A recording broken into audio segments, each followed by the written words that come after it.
Hello everybody, I'm Teldae and this is my ammo farming guide for Fallout 76. You have two approaches to ammo farming and a handful of different methods to achieve this. 7 methods in total, so that's a handful if exposed to sufficient radiation. A quick mention, the Camp Collectron station has RNG, so it's not reliable for ammo farm. The Armaco ammo machine from RaiderRep has a variable rate of ammo production. It won't satisfy everyone's ammo needs, so check the link from the Google Doc and see for yourself. The bulk of this video refers to basic ammo types. Any aspect that applies to ultracite ammo I will mention specifically. I will dedicate a section to flux farming at the end of the video. Check timestamps if you need to skip ahead.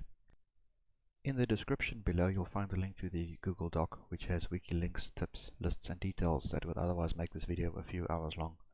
Any reference to flux in the ingredient list refers to stable flux, never the raw versions. This is not a build, it's just a list of relevant buffs. In the Google Doc you'll find them listed in order of levels. Ammosmith is the first fixed crafting yield buff, and Super Duper is a bonus crafting yield buff. At rank 3 it has a 30% chance for double product on crafting. Unfortunately the bonus product is unaffected by the other yield perks, so if you proc on crafting 50 cal you get 100 extra rounds, regardless of Ammosmith and Ammo Factory. The only legendary perk relevant to ammo crafting is Ammo Factory. Legendary cards are ranked up by spending perk coins, which you can get by scrapping unwanted perk cards.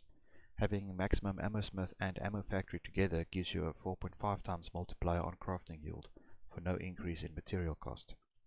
The mutations are only for pushing up int, which helps scrapping. The Scrapper perk has a much greater influence, so the mutations are optional. Let's cover the crafting approach.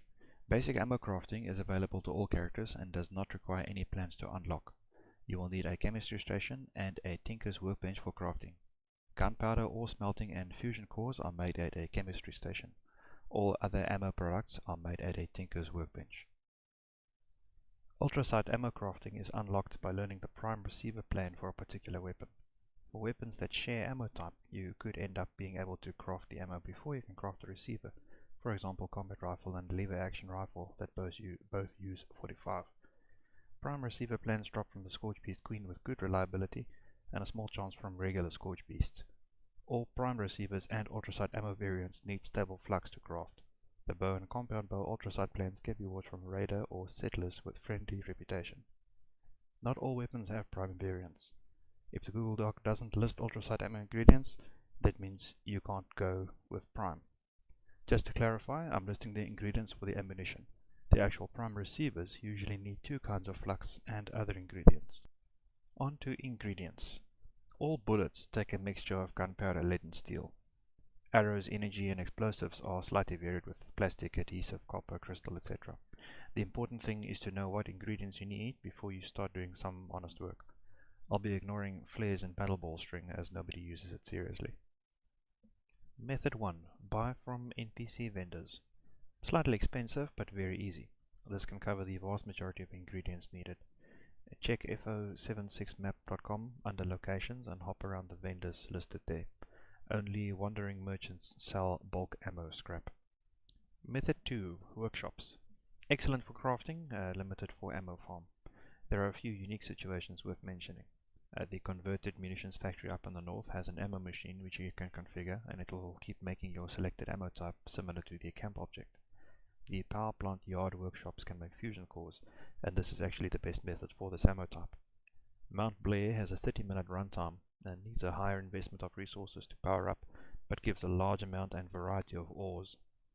If you have access to a private server with Fallout First, definitely jump on that for your workshop farming, and no risk of trolls or contested workshops. Method 3. Exploration. You are either after the loot in the area or killing enemies and looting corpses. For example, corporate areas tend to have more telephones and desk fans. Yaoguais always drop acid and springs. My recommendations in the Google Doc are a combination of wiki locations and personal experience. Method 4. Player vendors.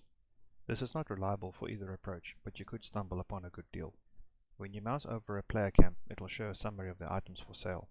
When you look at junk, keep in mind it shows the number of individually listed items, so one bulk steel will show as 1 and not the 30 steel scrap it contains.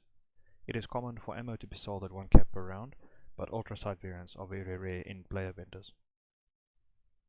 Method 5. World Resource Nodes, only for crafting. You are able to move your camp to a deposit and place a mineral extractor on it, same as at workshops. Check fo76map.com or Mapalachia for node locations. Don't be surprised if you load into a public game and your camp couldn't be placed because someone else had the same idea. Private world is also recommended for this method.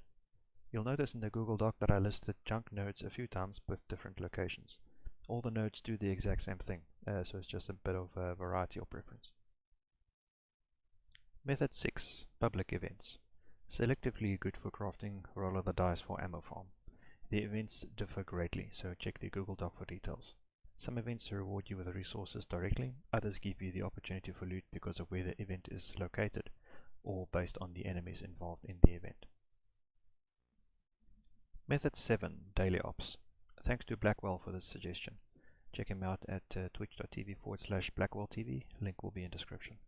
This method is exclusively an ammo farm, and the only method that caters for ultracite ammo farm. In a daily op, enemies do not drop regular loot like in the open world. They drop batches of ammo of the weapon that you have equipped when they die, with a random chance for stimpaks, grenades, and limited other utility loot. Melee kills drop random regular ammo. Gatling laser and Gatling plasma won't get cores dropped in the op, but you will get on completion. Ideally, you should use a weapon with high damage and low rate of fire, so you can kill enemies and make an ammo profit from the run. If you do a daily op for ammo farm purposes, don't rush completing the objectives. Just keep hunting enemies and looting as you go. You should eventually complete the op because the completion rewards more ammo among other things. Check the enemy affixes before you head in. Currently there are two types of daily ops, uplink and decryption, and both have a permanent enemy affix. Uplink always has piercing gaze, which is bad news for stealth bolts because enemies have a radius of automatic detection and a good chance for detection outside this radius. Decryption has Savage Strike, which is bad news for face tanking builds because enemies ignore damage resistance values. How to use the Google Doc. We'll go through the tabs. Helpful links should be self-explanatory. Perk unlock levels is similar to the Nukes and Dragons roadmap, just to show when you can get what. Ammo ingredient list shows each ammunition type and what ingredients are needed to craft it. Take note that every ultracite recipe needs the same ingredients as the base variant, with usually a 1.5 times modifier on the amounts, in addition to flux and ultracite. However, the output amounts on all ultracite recipes are increased. Some double, some even more. In farming spots, I've listed each ammo ingredient and given relevant farming info. The method that I highlighted in green is what I consider to be the best. You'll notice often where there's a workshop with 3 of the specific nodes needed, it will win. It goes about consistent farming and getting good volumes of material. Ultracite farming spots ties in with the next section, specifically on the farming required for ultracite ammo. Loot report is a continual work in progress. I'll list event and area loot averages here as I get them, so this will definitely expand in the future. This will always include looting all the enemies and scrapping weapons and armor and smelting ores. If you're interested in farming for flux, I'm going to assume you know how to launch nukes and how to survive inside a nuke zone. If not, in the description is a link to one of Blackwell's videos where he takes you through a silo. The important thing with the flux farm is where the nuke zone is placed, because the plants inside a nuke zone are transformed by the blast, and this is what you need to harvest as one of the 4 ingredients needed to make stable flux. You also want to have some enemies to kill for the other 3 ingredients. In the Google Doc, check the tab called Ultracite Farming Spots. Open the relevant flux type that you intend to farm and have a look at the map.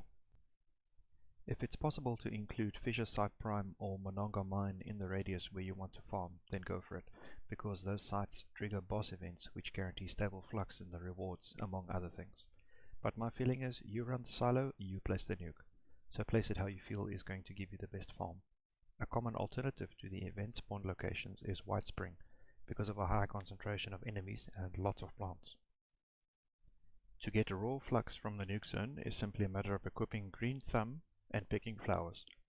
Raw flux will decay in 90 minutes. Have a look at the wiki for the plant types that give the flux that you need. Nuked plants tend to be brighter and more visible than standard variants, so this helps greatly in farming in the orange washout of a nuke zone. The other 3 ingredients for stable flux are found on enemies inside a nuke zone.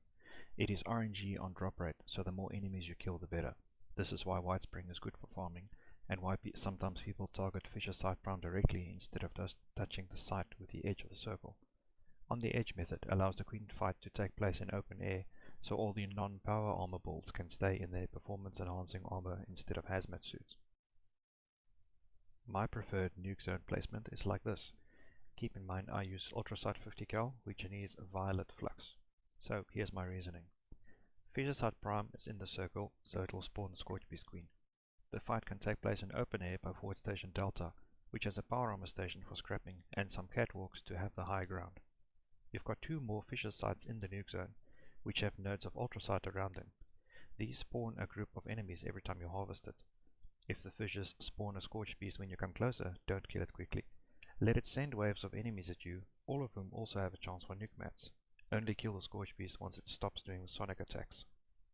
Flooded Train Yard, Survey Camp Alpha and Overgrown Sundew Grove are in the circle too, so all those enemies can drop nuke mats, and you have a chance to spawn a Wendigo Colossus in the grove. This area has lots of pitcher plants, mutated ferns and tarberries, all of which convert to giving raw violet flux. Crimson and fluorescent farmers also have lots of nodes in this circle. It's not something that's used often, but you are able to spawn more enemies. You just need one enemy to start with, and you need to use the syringer modded with the Bloatfly barrel. How this works is you shoot an enemy with the bloat syringer and then kill them. They have a very good chance to spawn a Bloatfly after death. Shoot this Bloatfly with a syringer again and kill it. Repeat until the proc fails, but from my experience the proc rate is above 90%. I've chained 18 kills before. Make sure all of this takes place inside a nuke zone, and every dead enemy has a chance to grant you nuke mats. I hope this video and Google Doc will help. Please comment if something was unclear or if you have further questions. Again, my thanks to Nukes and Dragons, the fandom wiki, and the streaming communities of BlackwellTV and Gordon's Barbecue. Until next time, Teldae out.